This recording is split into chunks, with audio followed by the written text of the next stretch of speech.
I know what you're after. You got big dreams, don't you? Let's be real. You're dying to get your hands on that Lamborghini, feel the ocean breeze in your face, cruising down the beachside highway in a drop top. But you know the truth. There's only one place where we can do whatever the hell we want. In that one video game, or in our dreams. So listen up. I've got an offer you can't refuse. Hit that like button and I'll take you straight into the limitless world of dreams. Feeling brave, huh? Go ahead, take a peek at Los Santos and Liberty City. Just don't forget who taught you how to play this game in the first place. Vice City, 1986. The streets ain't got no mercy. Neon lights flicker over the drenched pavement, reflecting off the chrome bumper of a parked cheetah outside Ocean Beach. The air is thick with cigarette smoke, cheap cologne, and the ever-present scent of salt water mixed with crime.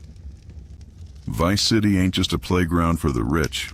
It's a battlefield where hustlers rise and fall, where loyalty is worth less than a roll of marked bills, and where the American dream is nothing but a game played with loaded dice.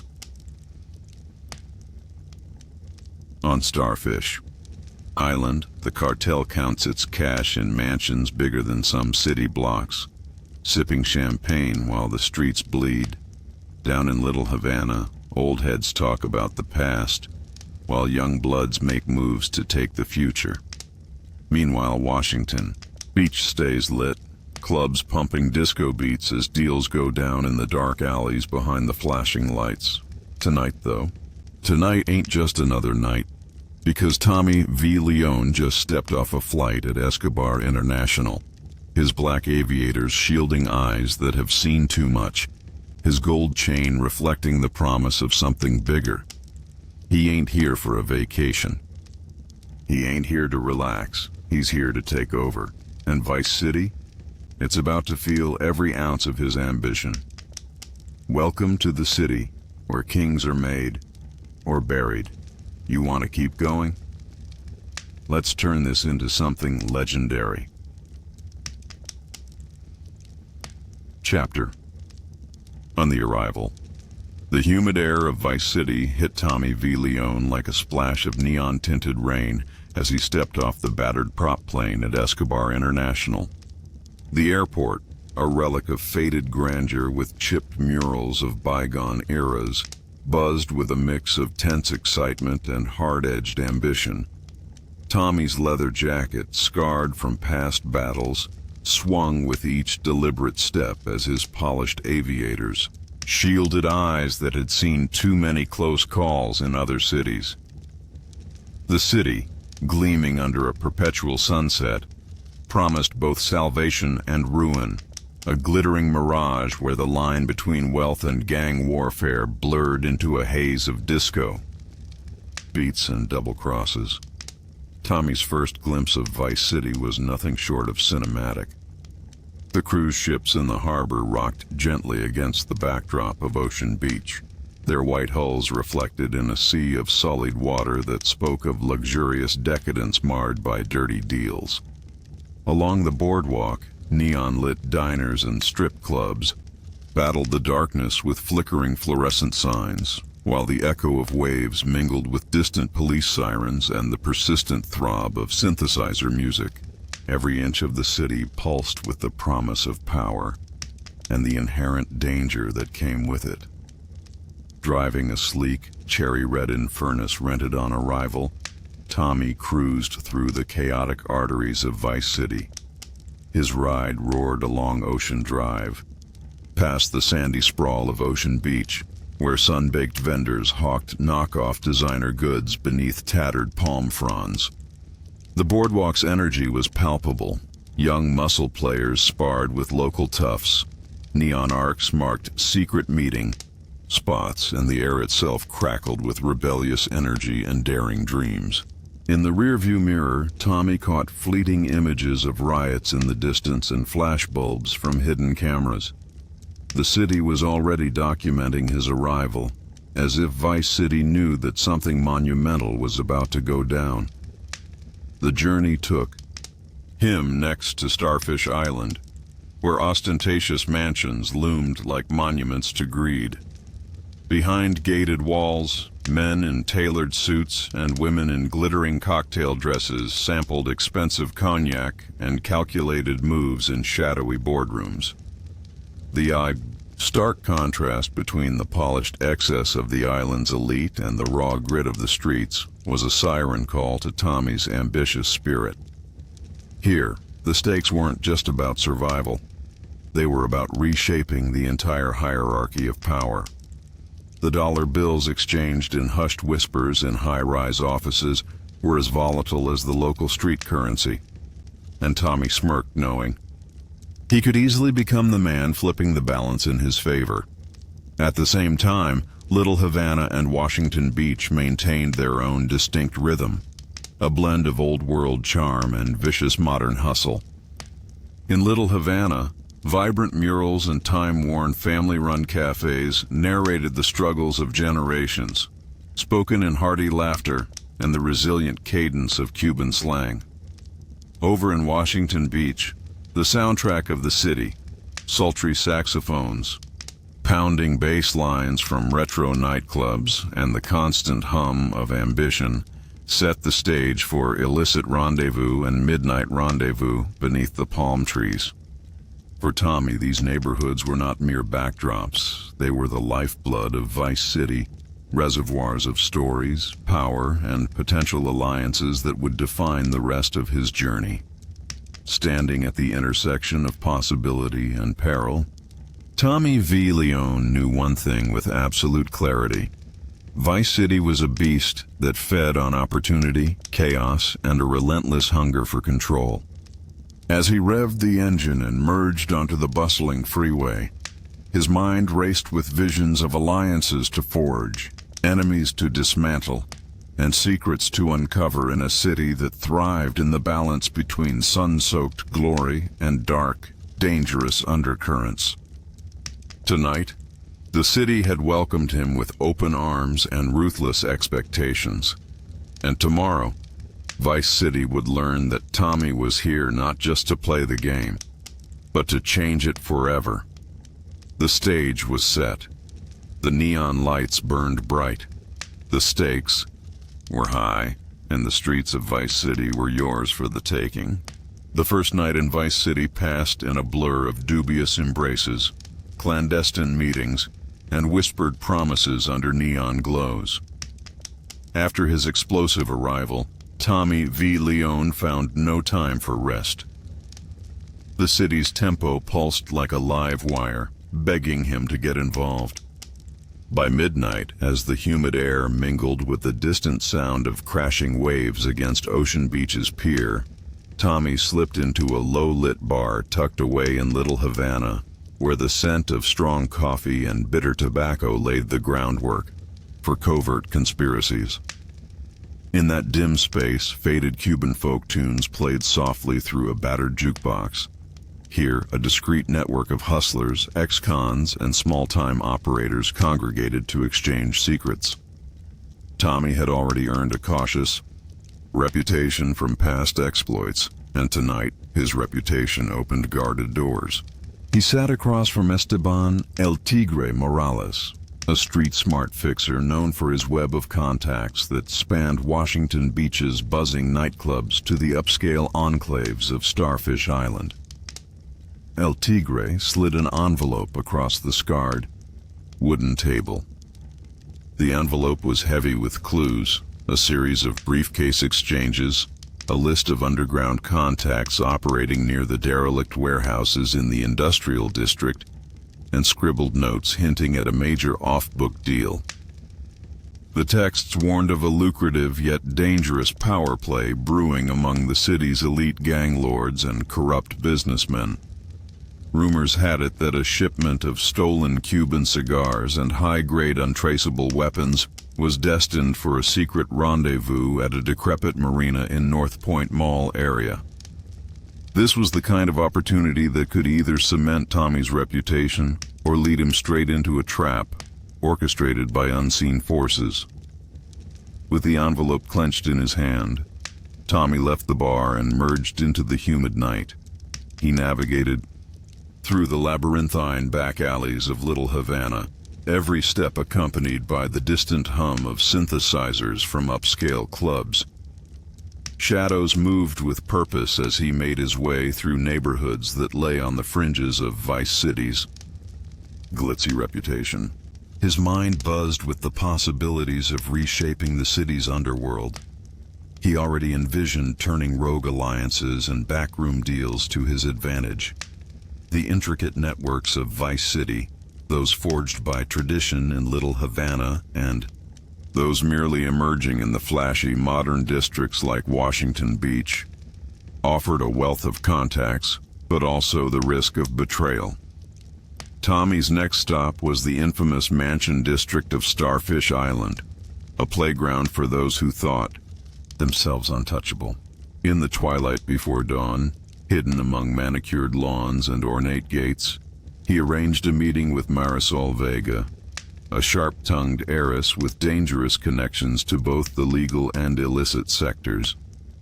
Their meeting took place in a secluded courtyard surrounded by flickering fountain light and the distant roar of yacht engines. Marisol's icy blue eyes measured him coolly as she said, "You're not here for sightseeing, Tommy. You're here to stir the pot. But if you make any wrong moves, Vice City will chew you up and spit you out." Her words were a stark promise. Either align with her agenda or become the sacrifices on the altar of the city's relentless ambition. As the early hours crept in, Tommy absorbed every word, every caution, and every hint at the unfolding conspiracy. He realized that Vice City was not simply a place of neon dreams and stolen riches. It was a chessboard. Each district, Ocean Beach with its sun-soaked boardwalk and gritty street vendors, Little Havana's labyrinth of old loyalties and simmering grudges, Washington Beach's pulsating nightlife that hid secrets in every dark corner, and Starfish Island's ostentatious displays of wealth, was a piece in a larger game where kings and pawns danced a precarious ballet of survival. With a newfound determination, Tommy knew that his next move would define everything to come. The plans laid out in that envelope were only the beginning, a piece of a scheme that reached deep into the city's underbelly and the hearts of those who controlled it. Vice City pulsed with hidden agendas, and Tommy was ready to disrupt every scheme that threatened to keep its streets enslaved, one calculated move at a time. The night had unveiled an unseen agenda, and with it, the spark that could ignite a revolution in Vice City's dark underworld. Tommy moved through Vice City like a shadow hunting its next mark. The humid night air dripped with sweat and secrets as he traced the winding roads from Little Havana to the neon-bathed avenues of Washington Beach. Every turn brought him closer to the heart of the conspiracy, every face in the dark alley a potential ally or threat. His mind replayed the whispered promises of that fateful meeting. The envelope laden with clues had set his senses on fire, a call to overturn the city's carefully balanced scales of power. As he navigated the labyrinth of backstreets, the distant roar of ocean waves meshed with the steady thump of bass from roadside speakers. Tommy's Immerse cut through the chaos, its engine a mechanical heartbeat echoing along the trailer parks and run-down storefronts. His eyes, hidden behind tinted aviators, scanned the urban landscape for signs of movement. An exchanged glance, a suspicious pause, a figure slipping into the shadow of a crumbling warehouse. Each detail fed his intuition. In Vice City, trust was as scarce as daylight in a storm, and every second counted. He recalled Marisol Vega's piercing look in the secluded courtyard of Starfish Island, a reminder that beneath the glittering wealth, Vice City's elite were as vulnerable as the rest.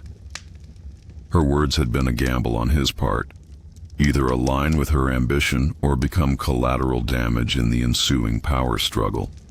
Now, as he threaded his way past artists painting vibrant murals on brick walls, and vendors hawking hopes along Ocean Drive. Tommy realized that every district, every echo of street art, whispered a narrative of defiance. The city was a tapestry woven from both opulent villas and the grit of its forgotten neighborhoods. Under a flicker of a broken street lamp, near a shuttered storefront in Little Havana, Tommy paused to read a hastily scrawled message on a graffiti-covered wall. The message, half in Spanish and half in broken English, warned of an imminent deal at a deserted marina near North Point Mall. A rendezvous of stolen cigars and untraceable weapons, a meeting destined to reconfigure Vice City's balance of terror. The message was more than a tip. It was a challenge, an invitation to dive deeper into the web of alliances and rivalries that had silently governed the city. With a cautious determination, Tommy merged onto a busy avenue, his thoughts colliding with the rhythm of a city that never slept.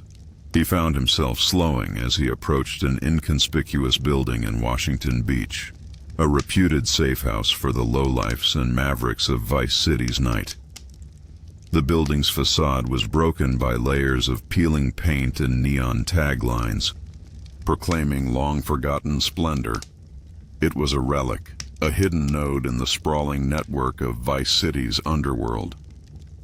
Inside, the atmosphere was thick with cigarette smoke and nostalgia, a testament to times when loyalty and honor still carved out niches in a city obsessed with flash. In a back room lit by a flickering fluorescent tube, Tommy finally encountered Ricardo Rico Alvarez, a man whose cool composure and scarred knuckles betrayed years of navigating the dangerous currents of Vice City's streets. Rico's voice was low and methodical as he conveyed the updates from various contacts. A freshly intercepted transmission from Byte that confirmed rigged shipments, encrypted instructions from an informant embedded in one of the cartel's inner circles, and even hints of a betrayal lurking among those who claimed allegiance in the city's upper echelons. Every whispered word carried the weight of a promise that the game was about to shift irrevocably. As the hours bled into a torrid early morning, Tommy and Rico forged a fragile alliance, a pact sealed not just by mutual ambition, but by the unspoken understanding that the city's pulse had quickened to a fevered beat. Outside, the neon glow of Vice City transformed the skyline into an electric vista, punctuated by the surges of disco rhythms and the distant hum of sirens. The very air vibrated with imminent change. In that transient silence between chaos and order, Tommy's heart pounded with the certainty that tonight would reveal more than betrayal. It would unveil the true face of Vice City. Every step he took, every shadow he passed, deepened his resolve to disrupt the carefully crafted schemes of those who had long exploited the streets. The envelope's clues, now interwoven with the city's relentless pulse, became the roadmap for a revolution no one had anticipated. Amid the roaring engines, the splintered barricades, and the shattered illusions of security, Tommy embraced a destiny that was as unpredictable as Vice City itself. His journey was just beginning, and every darkened alley and luminescent boulevard whispered a singular, immutable truth. In this city, only the daring would rewrite history.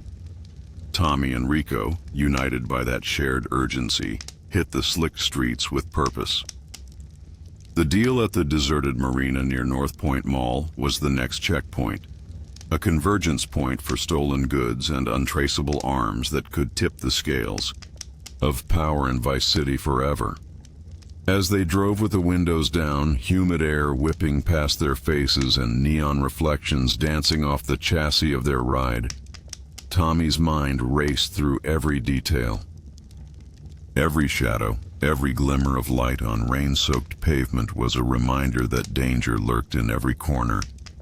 They arrived at a narrow strip where rundown warehouses huddled together like conspirators under an overcast sky.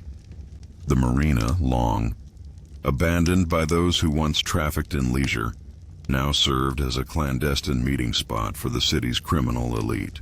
Discreet figures gathered near rusted docks and shattered lampposts, exchanging hushed words and furtive glances under the watchful eye of patrolling guards. Tommy parked a few blocks away, leaving Rico to secure a small lead vehicle while he took a more covert approach on foot. Every step on the cracked concrete echoed his determination. Moving along the pier, he blended into the darkness, his senses attuned to every sound. A distant call, the gentle lapping of water against corroded pilings, or the subtle shuffle of feet behind him. In a secluded corner guarded by a chain-link fence encrusted with salt and graffiti, Tommy spotted his mark, an unmarked brown van idling with its engine low, its taillights a silent beacon in the gloom. Inside, illuminated by a flickering light, crates of Cuban cigars and boxes of weapons lay arranged in a haphazard display, evidence of a deal that was about to go down. He texted Rico, who confirmed that a discreet access route had been found, through an adjacent service door. Without wasting a beat, Tommy tapped into the information network he had meticulously built over the years. A contact in Little Havana, an old friend known simply as Lucho, answered with a terse, coded message. The shipment was scheduled to exchange hands in less than an hour. A plan began to crystallize in Tommy's mind. If they could intercept the shipment and expose the complicit ties between local cartel members and a few corrupt city officials, Vice City's delicate balance of power would crumble like the aged walls of the nearby warehouses. Inside the van, voices whispered over dim streetlights. Tommy pressed himself against the cold metal wall, listening intently. He caught snippets about moving out tonight, about covering our tracks, and most importantly, the name Caputo, a notorious enforcer who had orchestrated many of the city's darker deals from behind a veneer of charm on Starfish Island. This was the lead he needed. If Caputo's operation could be brought down, the ripple effect would be felt from Washington Beach's nightclubs to the neon-lit corners of Ocean Drive. Rico, from his vantage point at the service door, signaled that the coast was clear. Tommy moved with silent precision, darting from shadow to shadow. He retrieved a small digital recorder from his pocket, the device that would capture every incriminating word uttered in the clandestine meeting. But, even as he stood poised to record, another figure emerged from the gloom. A tall, lean man with a scar slicing across his cheek. A figure that exuded cold menace stepped forward and began speaking with an authority that drew the attention of everyone gathered. His voice, low and deliberate, resonated with the unyielding weight of power in Vice City. Tommy's heart pounded as he edged closer, hidden by a stack of wooden crates. The man, identifying himself only as Caputo, laid out the terms of the next phase. A deal that promised increased muscle for the cartel in exchange for a greater share of territory, and the implicit threat that dissenters in the city who didn't toe the line were destined to be eliminated. As Caputo's words spilled into the humid air, every syllable was loaded with the audacity of a man who believed himself invincible. Tommy recorded every moment, the device capturing the sinister calm before the storm that would soon envelop the docks. Outside in the distance, sirens began to wail, a sound that both alarmed and emboldened him. Rico's earlier alert had hinted at a sweep by law enforcement aimed at cracking down on criminal activity in the area. It was now or never. Tommy knew that exposing the meeting immediately could trigger a chaotic confrontation, one that might end in bullets and bloodshed, but also one that could force the city's darkest secrets into the glaring light of public scrutiny. His fingers trembled slightly as he activated the recorder's transmit function, uploading the incriminating audio to an untraceable server. Within minutes, the information would start circulating among local journalists, community leaders, and disenfranchised citizens who had long suffered under Vice City's corrupt rule. As chaos began to simmer, hoodlums scrambled, guards tightened their grip on their weapons, and the sirens drew closer. Tommy slipped away into the maze of the industrial district. The mission wasn't over yet. There was still the matter of escaping the impending crackdown and rendezvousing with Rico and Lucho to plot the fallout. Every second pulsed with urgency, each moment a fraction of time that could mean the difference between a breakthrough and a bullet-ridden end. In the ensuing frenzy, the darkened pier became a battleground where the collision of law enforcement and criminal masterminds unfolded. The chaotic disarray provided the perfect cover for Tommy to vanish into a back alley where an old, beaten-up motorcycle awaited him.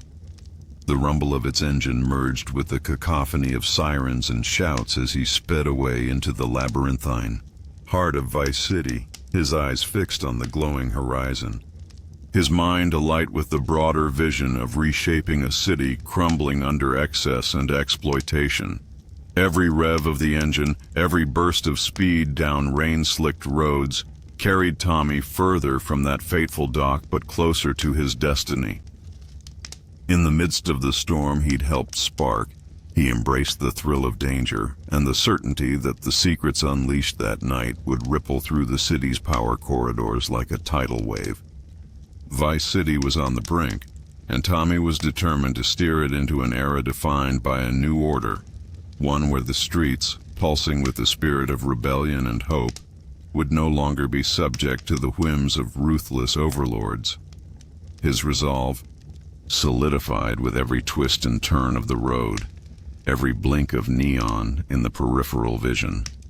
The city's heartbeat echoed in sync with his own, and deep down, Tommy knew that the revolution had only just begun. Tommy's adrenaline still surged as he navigated the chaotic maze of Vice City's back alleys on his battered motorcycle. The echoes of raging sirens and distant shouts faded into a pulsating hum beneath the roar of his engine. Every turn of the wheel and burst of acceleration merged into an indistinguishable dance of risk and reward. In this urban labyrinth, every shadow was a potential refuge, every neon sign a subtle reminder of both hope and danger. The upload of Caputo's damning audio had set off an unseen chain reaction. Across the city, underground forums lit up with the revelations. Disillusioned citizens and fearless journalists were piecing together the uncomfortable truths about Vice City's corrupt puppeteers. Officers, once in the pocket of powerful cartels and crooked officials, scrambled to regain control as protests began to swell near key districts like Ocean Beach and Little Havana. Even in the depths of the industrial district, whispers of an impending upheaval spread like wildfire. Tommy's mind raced with the implications. He could already see the dominoes beginning to fall, gang allegiances shifting in reaction to the chaos, the smug confidence of capos crumbling under collective outrage, and his own network of contacts swelling with renewed energy. His thoughts turned to Rico and Lucho, the trusted allies whose loyalty had been forged in blood and embattled nights. He knew their safe house in Washington Beach would soon be the staging ground for the next moves in this high-stakes chess match. Finding a brief moment of solitude in a derelict warehouse along the bay, Tommy pulled off his helmet and allowed himself a few deep, measured breaths. He regarded his reflection in a broken shard of mirror, a pair of determined eyes, weathered by battles, yet burning with unyielding fervor. He recalled the cryptic warning scrawled on that graffiti-covered wall in Little Havana, the message that had set him on this perilous path. That reminder of an imminent rebellion, of a city crying out for liberation, only steeled his resolve further. Outside, the city stirred with reawakened purpose. The corrupt forces that had ruled Vice City with iron fists felt the tremors of dissent. As sidelong glances turned into pointed glares on crowded streets, the clandestine meeting spots where deals were once made in hushed whispers began to pulse with an undercurrent of rebellion. Every broadcast, every cracked radio frequency was a call to arms. Every coded message through Byte's network was a spark for the flame of revolution. Tommy rejoined his crew in a commandeered van parked near a shuttered abandoned building in Washington Beach. Within its walls, a cadre of grizzled veterans and young insurgents gathered around a makeshift table littered with maps, seized documents, and a jumble of encrypted communications. Rico reported that local street gangs were rallying in solidarity against their common oppressors, and Lucho confirmed that several key figures in the city's underworld had begun to defect, tired of the oppressive reign of the old guard. Plans huddled together quickly in whispered urgency. They spoke not in grand declarations, but in the cold, hard language of survival and takeover. Every detail was scrutinized as if it were a precious gear in a machine that might just reverse Vice City's fate.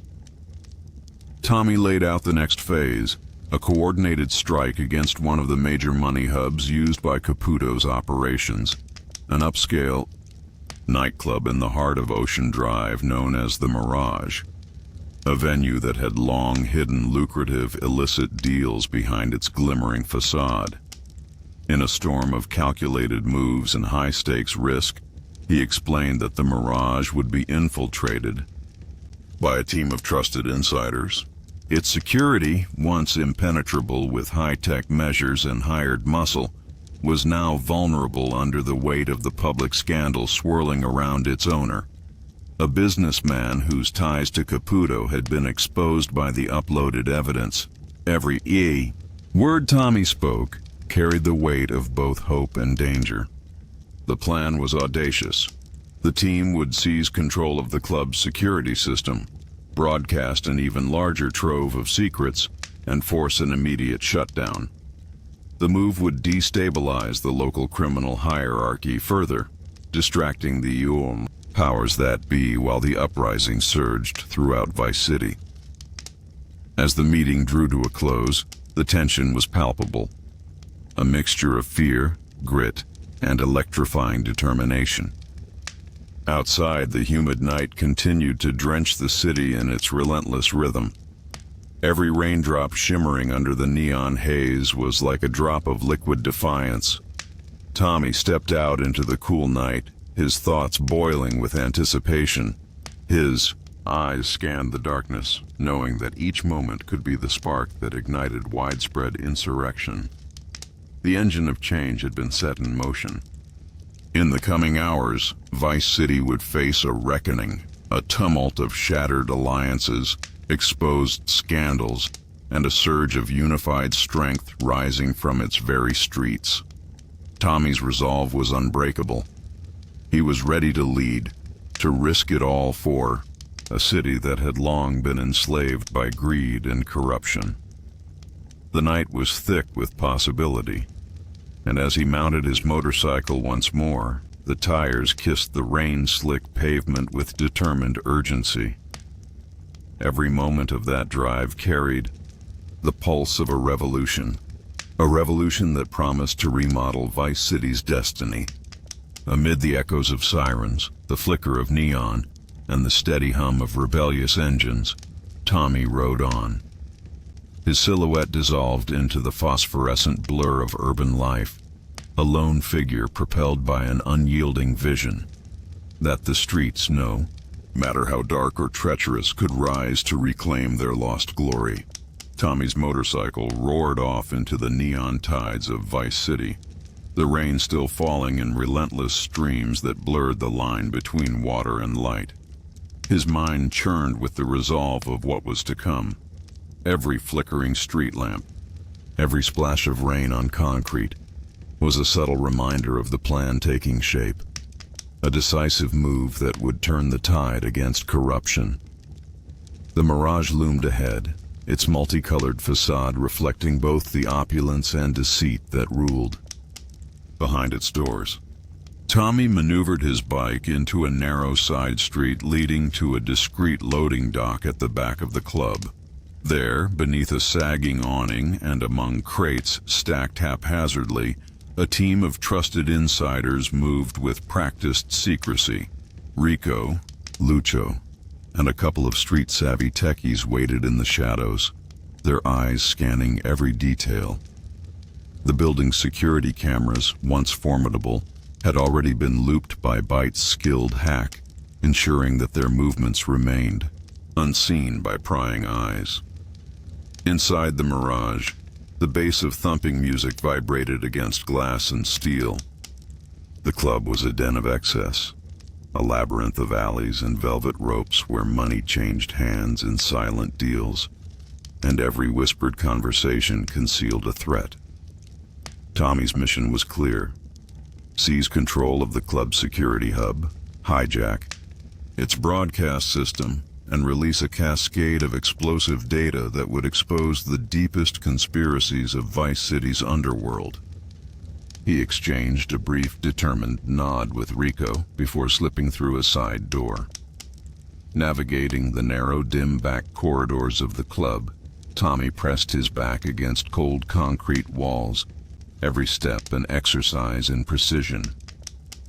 The hum of outdated ventilation and the occasional clink of loose pipes provided cover as he advanced toward the security room, a cramped space filled with yellowed monitors and blinking software screens. Inside, two young security guards chatted idly about their shift, oblivious to the life-altering moment unfolding. Tommy's gloved hand moved quickly, disarming their rudimentary alarm system with a practiced grace honed over years of street survival. Before the guards could react, he knocked them out quietly and slipped into the room. At the console, Byte's earlier instructions echoed in his mind. Raising his voice barely above a whisper, he issued commands to the hackers waiting on the other end of his secure link.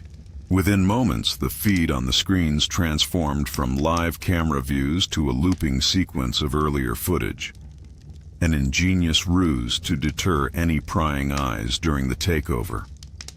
With a few more deft keystrokes, control of every camera in the club was transferred over the network to their mobile command center. The power to broadcast was now theirs. Outside, thunder rumbled in the distance, its low growl blending with the relentless beat of the club's music. Meanwhile, Rico and Lucho manned the perimeter.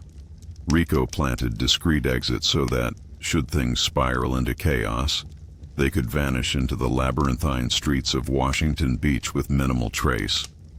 Lucho, scanning through encrypted messages on his phone, confirmed that the incriminating files from Caputo's operation, raw evidence of bribery, extortion, and orchestrated violence, were ready to be released just as planned.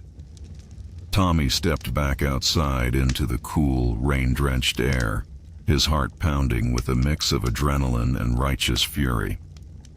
He turned his gaze upward as the neon glow of the Mirage pulsed in time with his every heartbeat, knowing that the next moments were pivotal. The upload from earlier had already set off tremors across Vice City, but now he was about to unleash something bigger. A data dump so massive that it would force the city's corrupt elite into the open. A sudden series of explosions shattered the relative calm outside the club, a diversion masterminded by another cell of dissenters across the city. The chaos was perfectly timed. Sirens wailed in the distance, and blinding flashes momentarily illuminated the rain-soaked boulevard. In the midst of this orchestrated pandemonium, Tommy activated the broadcast system from the Mirage's main console. The screens, once filled with secure surveillance feeds, now showcased a rolling archive of scandalous evidence. Contracts, financial records, and damning audio clips cascaded across every display, reaching every television, smartphone, and public monitor in Vice City. The reaction was instantaneous. Crowds erupted into fervent motion on Ocean Drive, while protesters flooded the streets near Capitol Hill and Little Havana. Opponents of the established order, once silent, roared with indignation.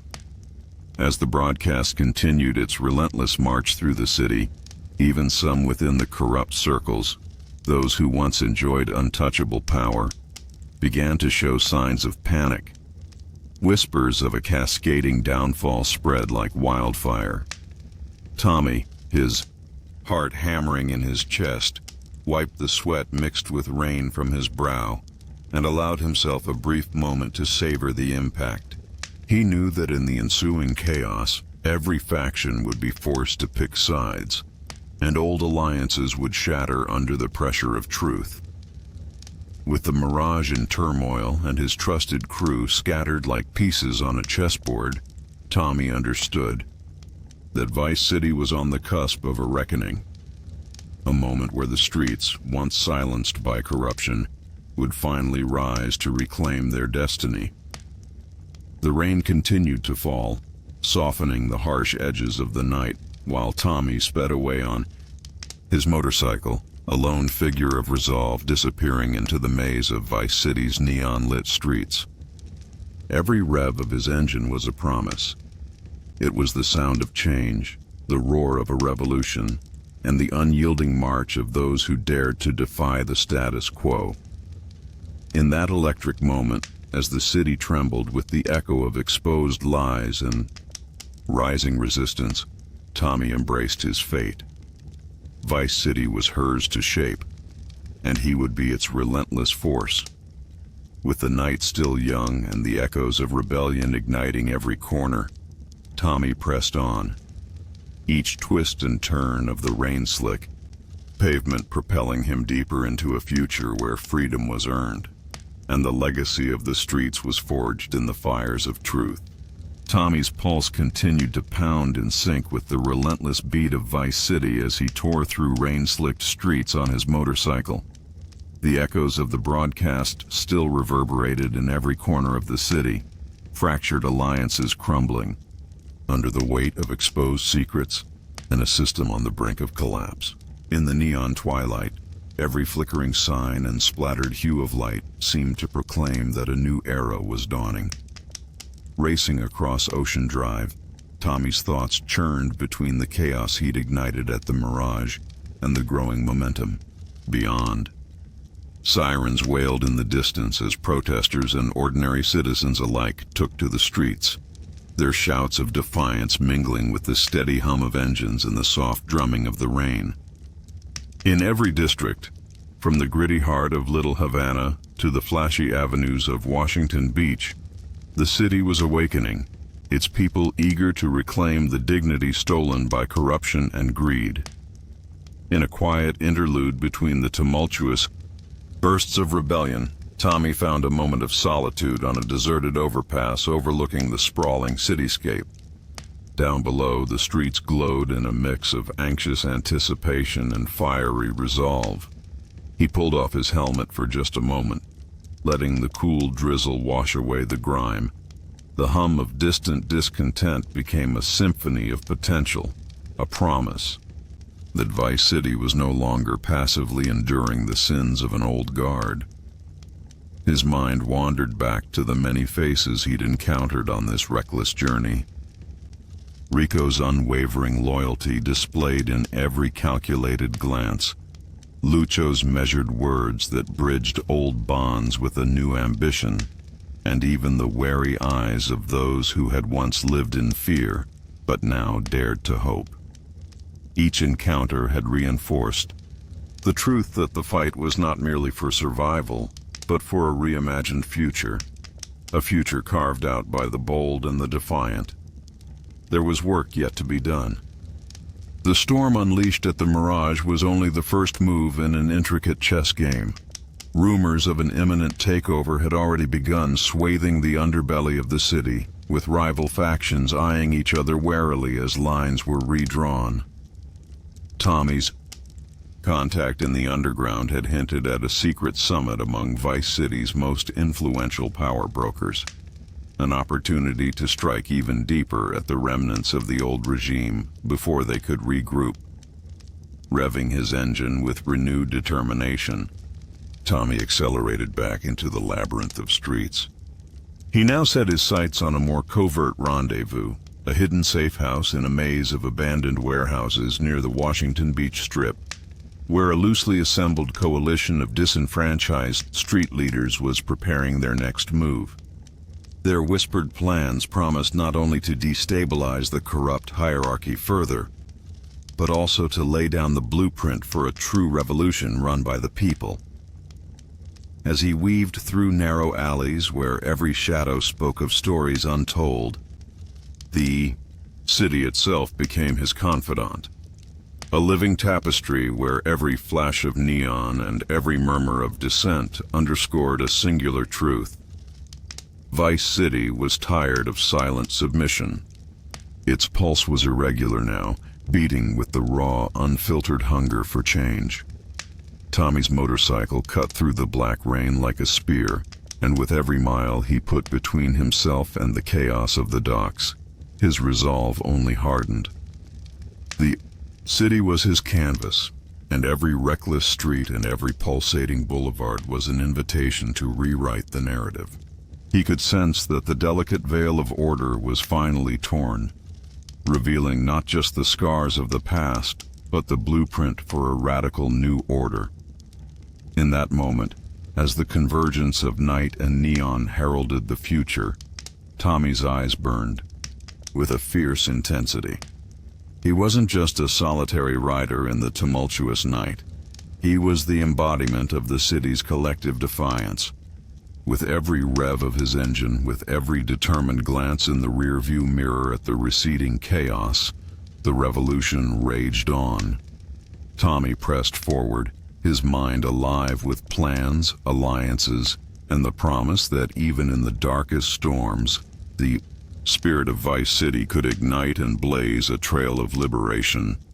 And so, with the rain pelting down and the city's heartbeat echoing in his veins, he sped onward into the unfolding night, a lone force carving out a future defined by freedom, truth, and the fierce energy of those who dared to defy. Tommy gripped the handlebars tighter as he wove through the rain-soaked streets of Vice City. The city was alive, an electrified beast of flashing lights, roaring engines, and distant shouts echoing through the alleyways. Every second carried the weight of a city on the edge of transformation.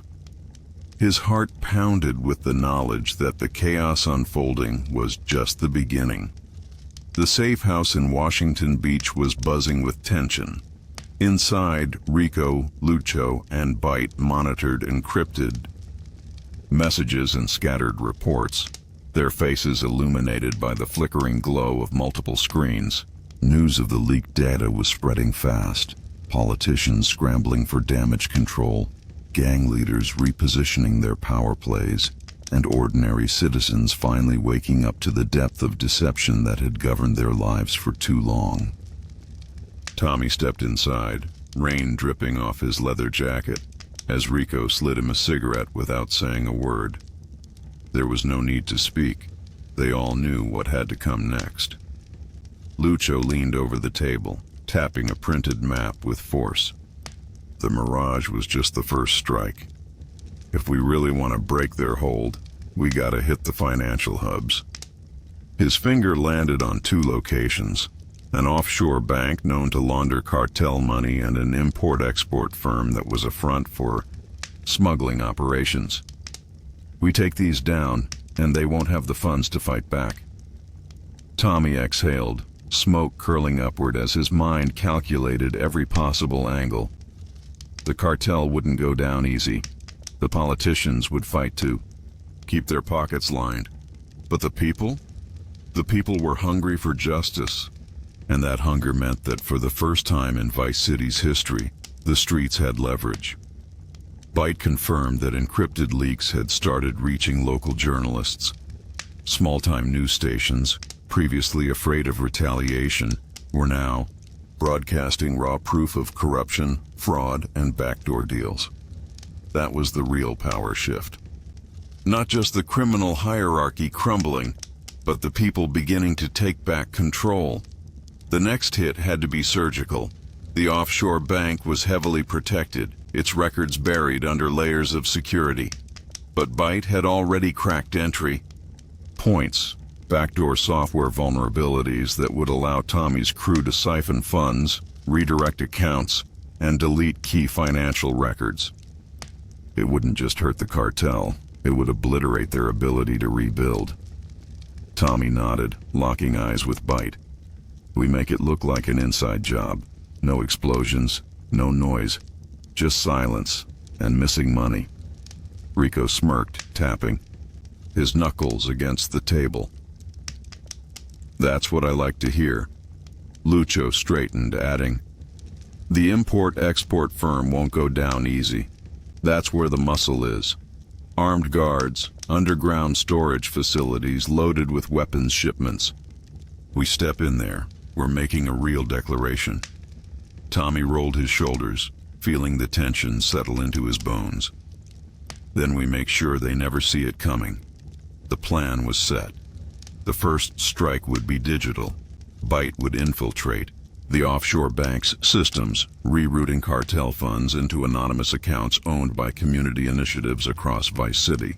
The second strike would be physical. Tommy, Rico, and Lucho would infiltrate the import-export firm, seize control of its security, and expose every illegal transaction being carried out within its walls. The following night, under the cover of darkness, the operation unfolded with precision.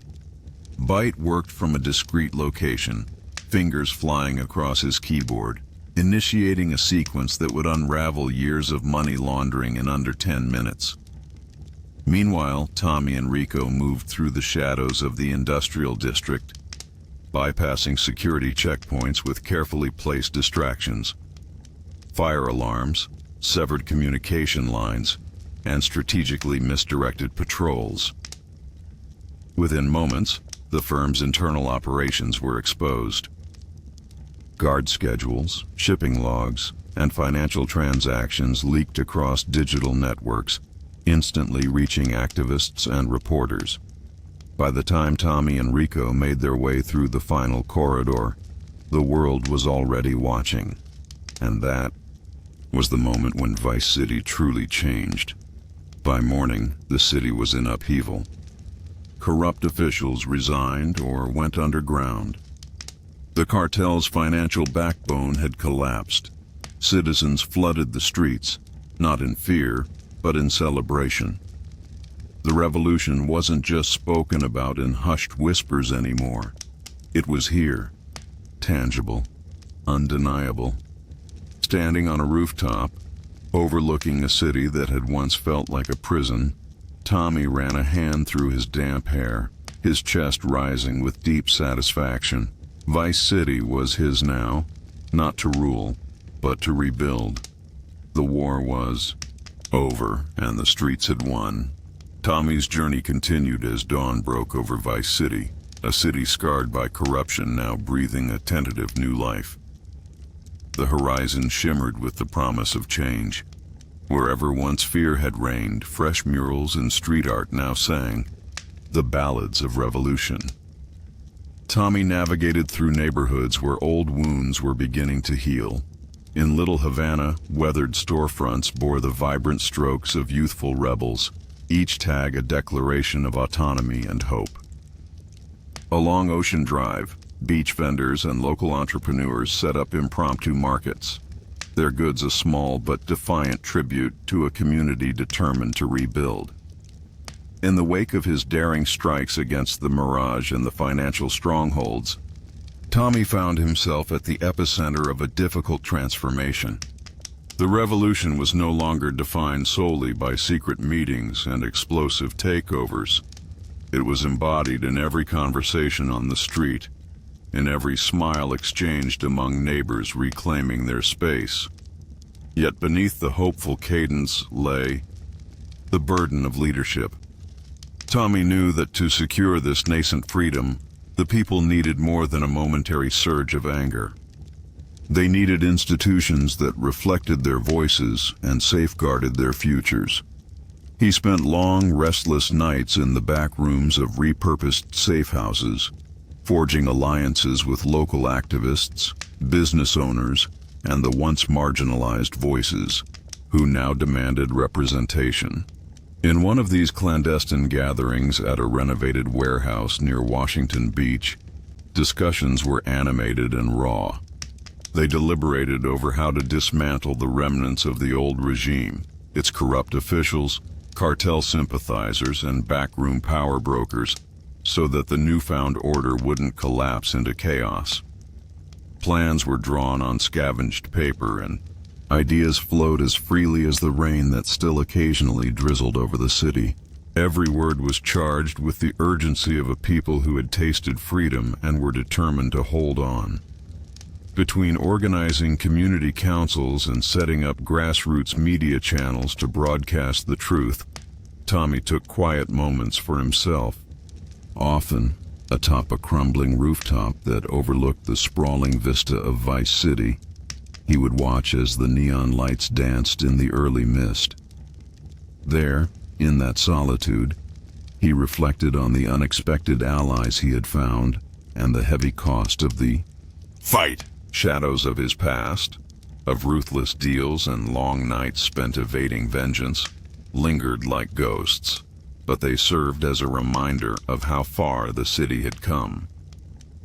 In those reflective pauses, the burden of leadership transformed into a pledge, to transform Vice City from a battleground into a beacon of hope.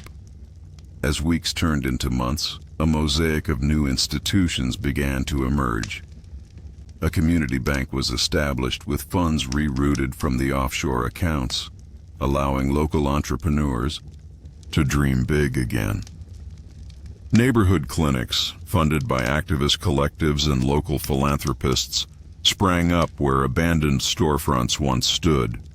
Even the schools started to feel the weight of this new reality, a curriculum that celebrated the struggles and triumphs of the very people who had fought to reclaim their city. Yet Tommy understood that the old regime was not vanquished completely.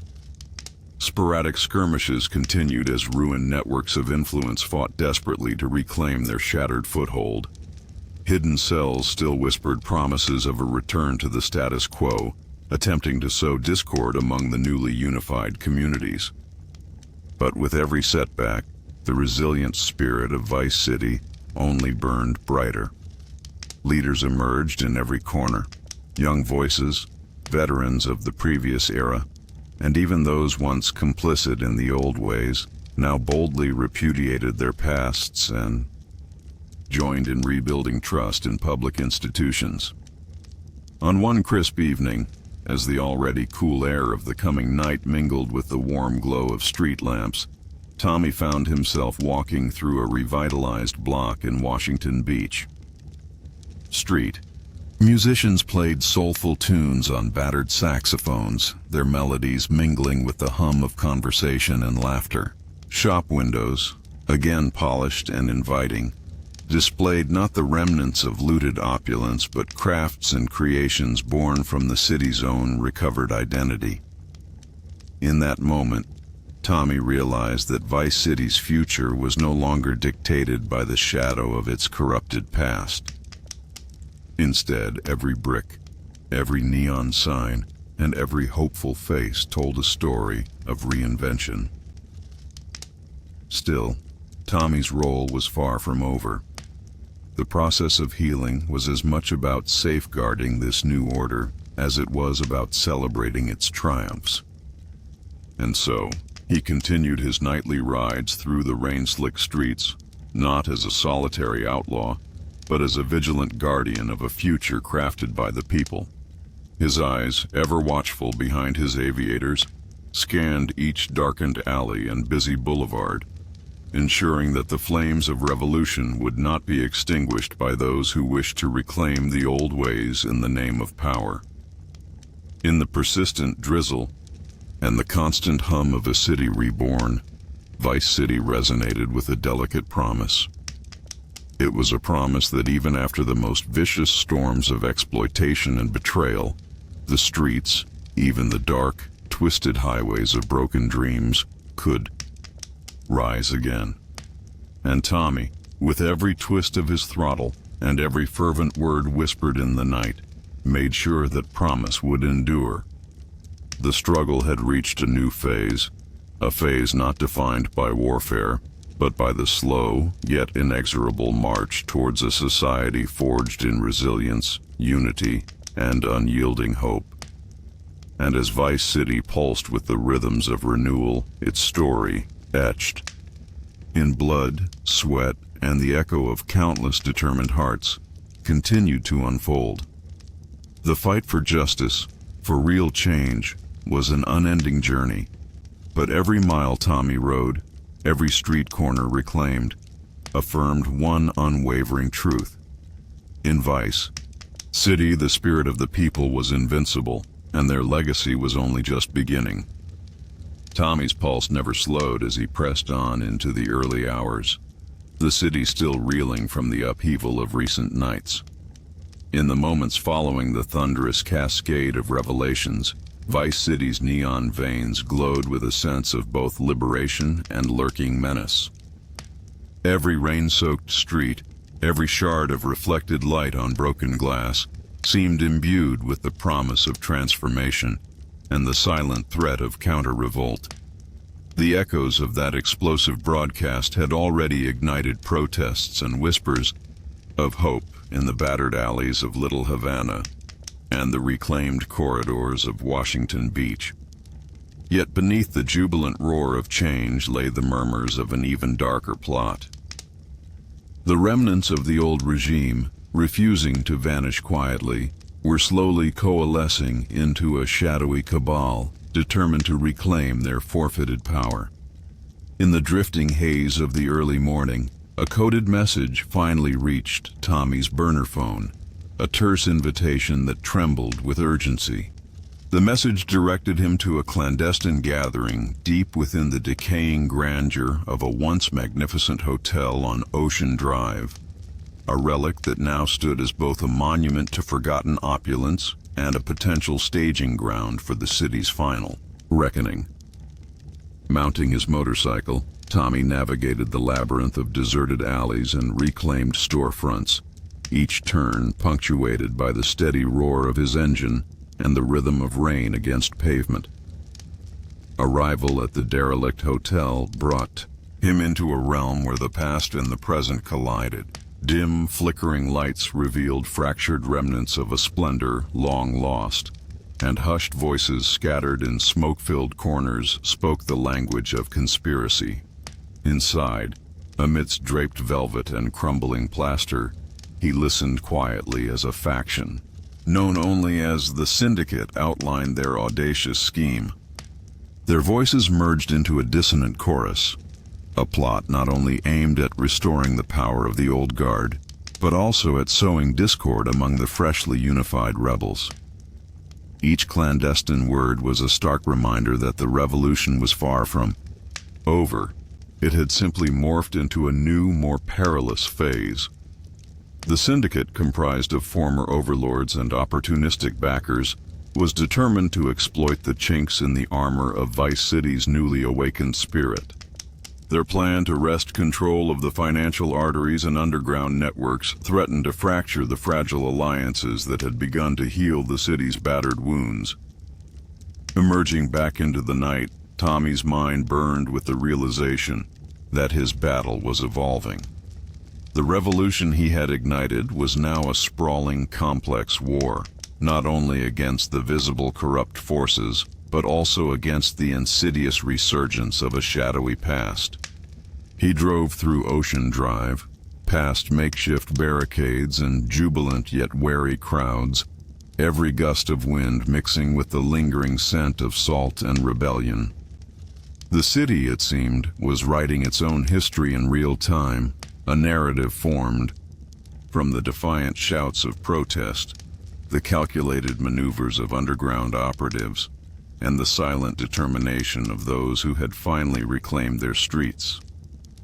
in the hidden recesses of a safe house tucked away in a repurposed warehouse. Near Washington Beach, Tommy gathered with his closest allies. Over a table strewn with hastily drawn maps and cryptic notes, voices rose in low, determined tones as they devised a counter-strategy. They spoke of fortifying the nascent institutions that now represented the hope of a liberated Vice City.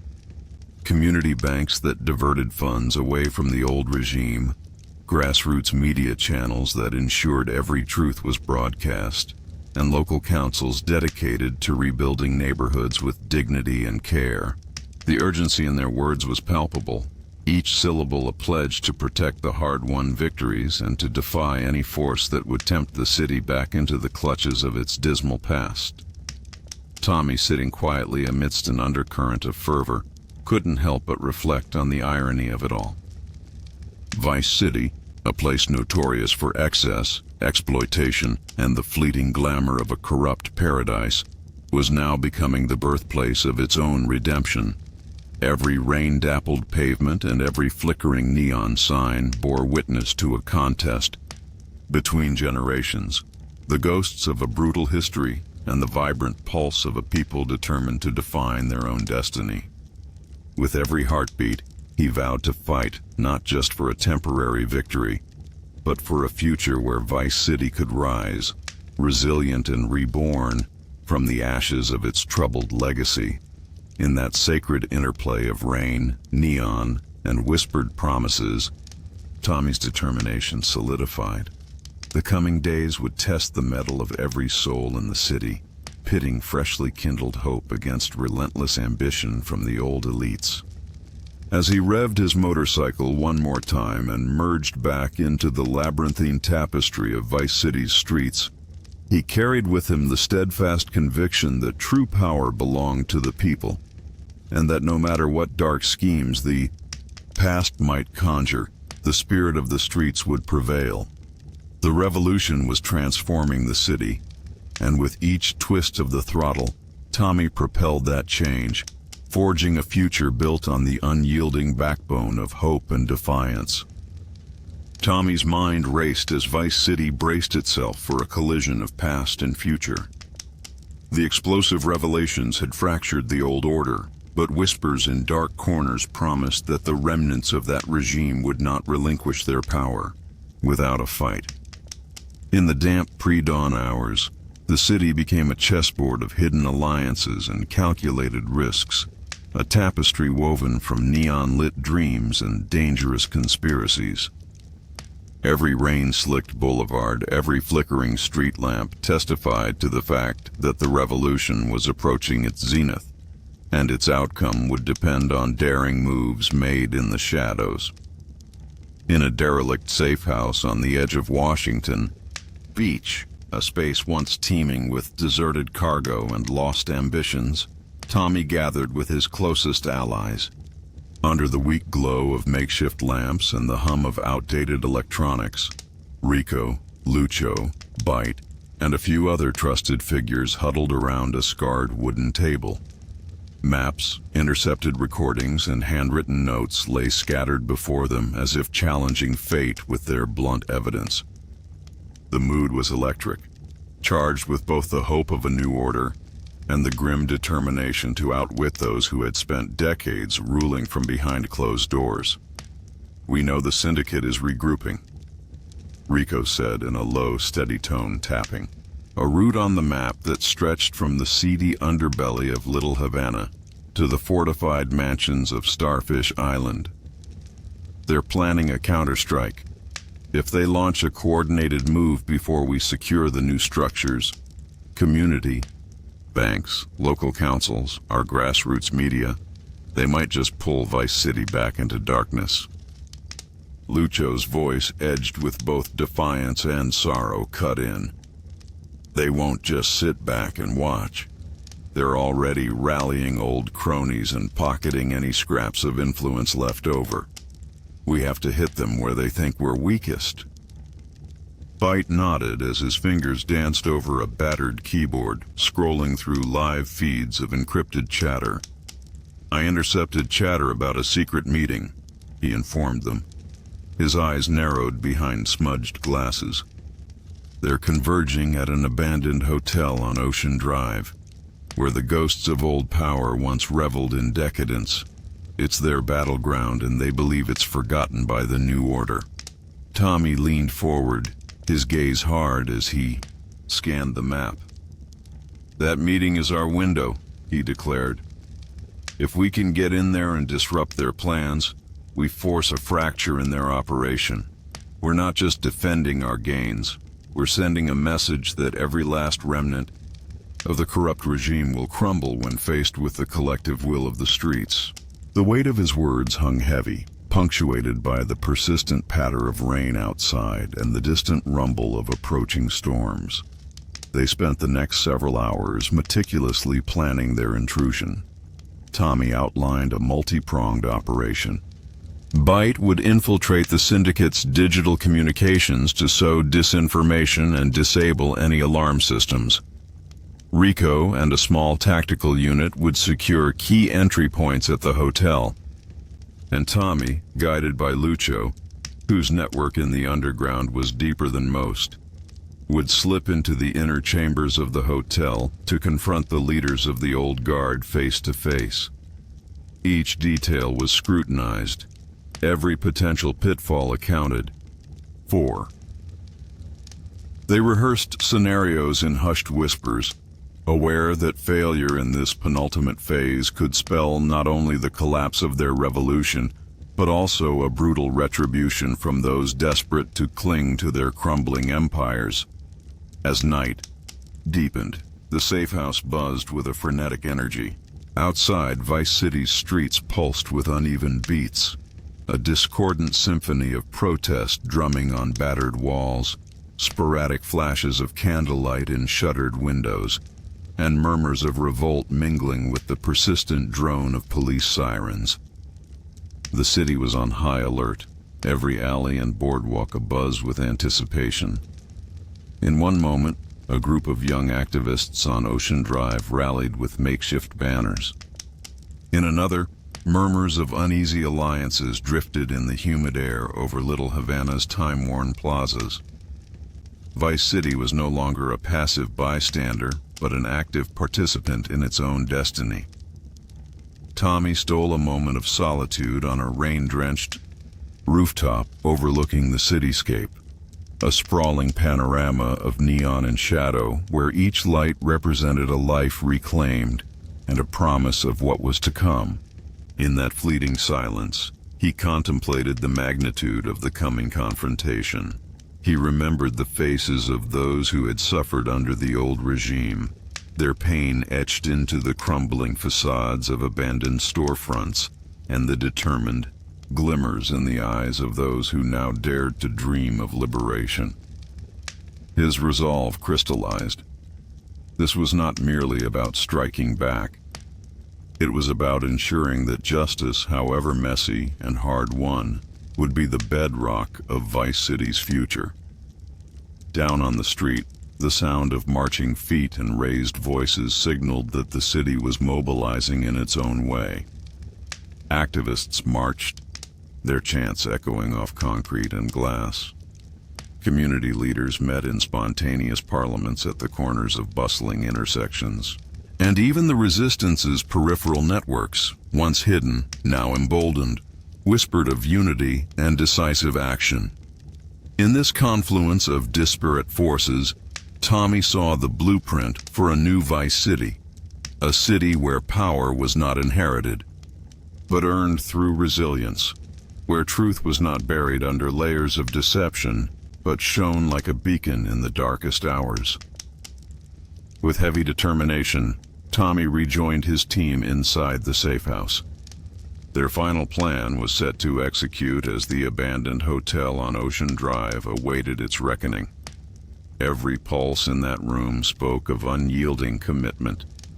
They would infiltrate the very heart of the syndicate's lair, disrupt their counter-offensive, and tilt the scales irrevocably in favor of the people's rightful future. The penultimate hour stretched out before them, a fragile moment pregnant with both hope and danger.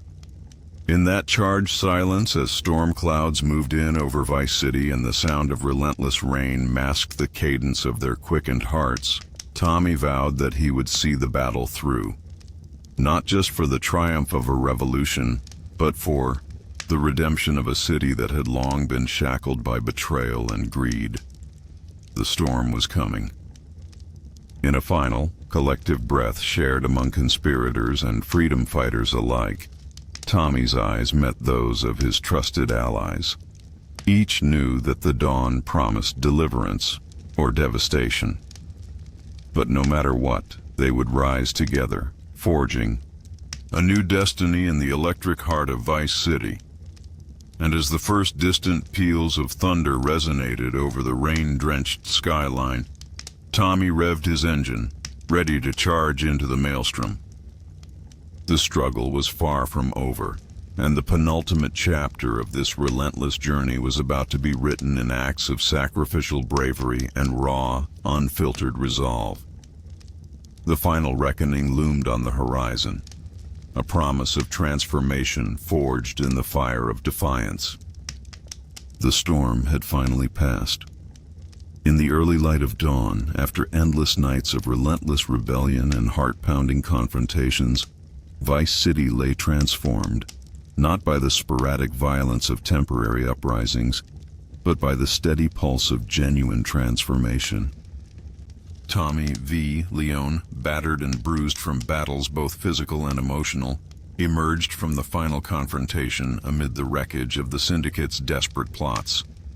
His hands, stained not only with the grime of the city, but with the weight of responsibility, gripped the steering wheel of his motorcycle as he surveyed the urban tableau that had been his battleground for so long. The abandoned hotel on Ocean Drive, once a den for the power-hungry elites who had ruled with an iron fist, now stood as a stark monument to change. The final showdown, meticulously orchestrated by Tommy and his allies, had unfolded with chaotic brilliance. Byte's digital siege had dismantled the syndicate's encrypted networks, while Rico and Lucho's tactical precision on the ground ensured that not one remnant of the old regime could escape the purging wind of revolution. In the midst of the turmoil, voices that had long been silenced whispered back the reclaiming of a city once ruled by greed. The shattered screens of corrupt empire buildings now looped images of raw truths, exposing the lies that had enslaved the citizens for decades. As the rain slowly gave way to a muted morning mist, the streets of Vice City began to pulse with a newfound vibrancy. The people, those who had once cowered behind closed doors in Little Havana, Ocean Drive, and Washington Beach, stepped out of the shadows with tentative hope. Makeshift community centers replaced the darkened alleys of despair, and murals, splashed in brilliant hues across walls that remembered hardship, celebrated the birth of a new era. The insurrection was no longer just an act of defiance. It was the seed of a future carefully nurtured by the citizens themselves. In a quiet moment on a crumbling rooftop overlooking the city, Tommy took a long, steady breath. The neon glow, which had so often symbolized Vice City's decadent past, now shone with an ethereal promise of redemption. He recalled every step of their arduous journey, from the explosive broadcast at the Mirage to the high-stakes operation at the offshore bank and the covert battles fought in rain-drenched back alleys. They had dismantled not only the corrupt institutions, but also the very notion that Vice City was destined to remain a playground for the ruthless. The final confrontation had been as much about erasing old scars as it was about carving out a path for healing. Around him, his closest allies gathered in a circle of camaraderie and resolve. Rico's eyes, once steely with battle readiness, softened as he exchanged a nod of quiet approval. Lucho, whose network had saved them more times than he could count, allowed himself a brief smile, a glimmer of optimism shining amid the darkness of systematic decay. Even Byte, whose fingers had danced across keyboards to disrupt the corrupt framework, looked up from his screens with a hint of pride. Together, they had not only toppled a regime, but had ignited the spark of self-determination in every corner of the city. The repercussions of their victory rippled far beyond the immediate chaos. In the following days, local news outlets, once muzzled by fear, broadcast the sprawling narrative of a city reborn. Corrupt officials were exposed and held accountable, their networks dismantled by community-backed audits and open tribunals. The financial strongholds that had funneled illicit money into the coffers of the powerful were rendered impotent by the grassroots formation of community banks and cooperatives.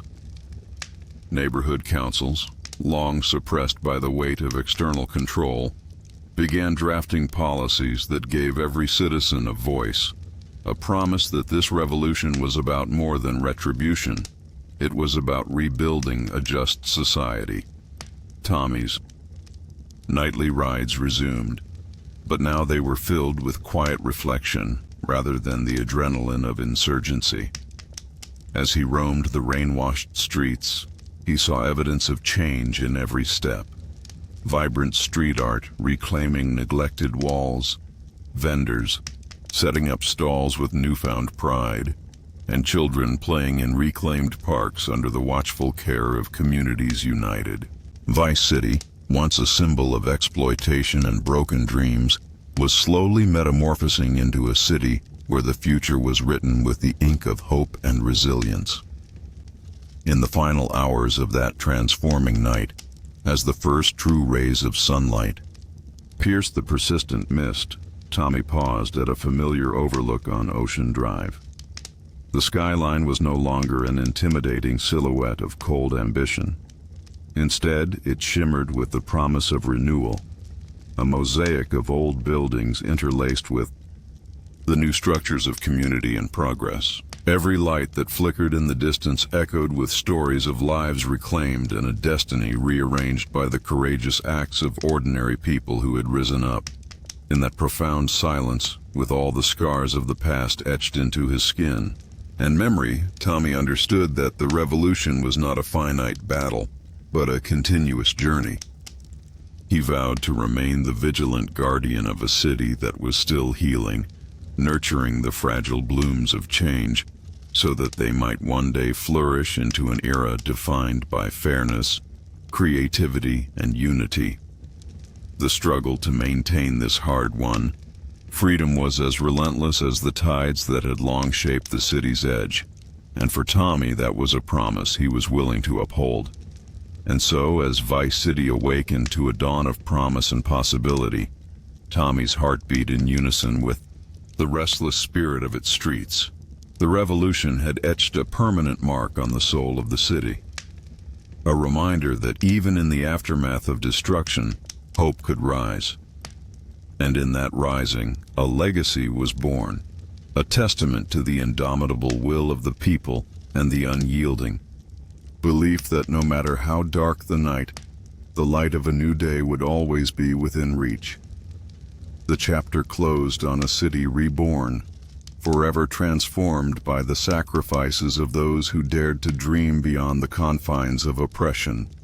In the quiet resolve of a new morning, Vice City's story was far from over.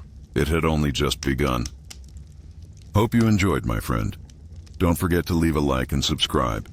See you around.